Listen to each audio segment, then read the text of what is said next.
আসসালামু আলাইকুম। আজকে আমি আপনাদের মলা মাছের একটা আনকমন রেসিপি দেখাবো। মলা মাছটা একদম ছোট ছোট ছিল। আমি এটাকে পরিষ্কার করতে করতে এমন অবস্থা করেছি যে এটা আমি যদি অন্যভাবে রান্না করতাম তাহলে কারো পছন্দ হতো না।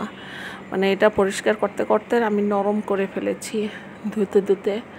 পরে মাথায় আসলো হঠাৎ করে যে এমনভাবে এইটা রান্না করব যেন বাচ্চারাও খেতে পারে, বড়রাও খেতে পারে।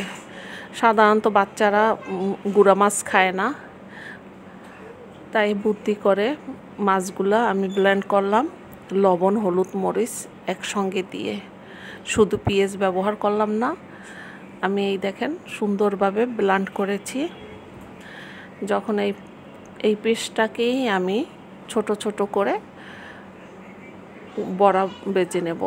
এই দেখেন কোপ্তা করব, এর জন্য আগে তেলে ভেজে নিচ্ছি। সরাসরি পানিতে দেইনি, কারণ এটা চিংড়ি মাছ হলে সরাসরি কোপ্তা করতাম বলাগারে। এটা আগে তেলে ভেজে নিছি, ছোট ছোট দিয়েছি, বড় বড় হয়ে গেছে ফুলে। এটা আর কোনো মশলা দেইনি, ওই হলুদ, মরিচ, লবণ দিয়েই আমি এটা ব্লেন্ড করে নিয়েছি। একটা কাটাও বোঝা যাচ্ছে না। আমি খালিও একটা খেয়ে টেস্ট করে নিয়েছি। বাচ্চারা বুঝতে পারবে না এটা কি খেতেছে। গুঁড়ো মাছ তো ওরা প্রশ্নই আসে না খাওয়ার, ছোট ছোট। তা আমি এটা সুন্দরভাবে মশলা দিচ্ছি। সেই ভাজা তেলের ভিতরেই পেঁয়াজ দিলাম, হলুদ, মরিচ, সামান্য লবণ দিয়েছি, কারণ সব কিছুই আগে থেকে দেওয়া। সুন্দর করে আমি এটা কষিয়ে নেব। আমার এই মাছগুলো বাড়ি থেকে আসা, অনেকগুলো মাছ। আমাদের বড় বড় পুকুর, যখন মাছ ধরে অনেক মাছ ধরে।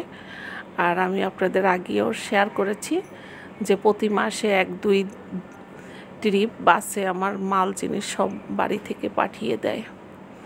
তা ওগুলো আমি খুব যত্ন সহকারে রাখি আর খাই। সবাই এগুলো পছন্দও করে না, পুঁটি মাছ, মলা মাছ বা ছোট মাছ, কিন্তু আমি এগুলা বাড়ি থেকে না পাঠালেও বাজার থেকেও কিনি। তাই মশলাটা আমি কষিয়ে আমি সেই মাছের বড়া কয়টা দিয়ে দিলাম, দিয়ে একটু নাড়াচাড়া করে পরিমাণ মতন পানি দিয়ে দেব, কারণ এটা তো আপনার তেলে ভাজা, বেশি পানি দিতে হবে না। অল্প পানি দিয়ে আমি নাড়াচাড়া করে ঢেকে রাখবো। কিছুক্ষণ পরই আমার এই পানিটা টেনে গেলে পরেই আমার রান্না শেষ হয়ে যাবে। খেতে অসাধারণ লাগে। আপনারা একটু ট্রাই করবেন, অবশ্যই ট্রাই করবেন। ভালো না লাগলে জানাবেন। আর যারা খেয়েছেন এর আগে তারা তো জানেনই এটার স্বাদ কেমন। তা উপর থেকে আমি ধনে পাতাটা দিয়েছি, পর দেখি এটার কালার যেভাবে এসেছে ওইভাবে ফ্লেভার একদম লোভনীয় অবস্থা। সবাই ভালো থাকবেন। আল্লাহ হাফেজ।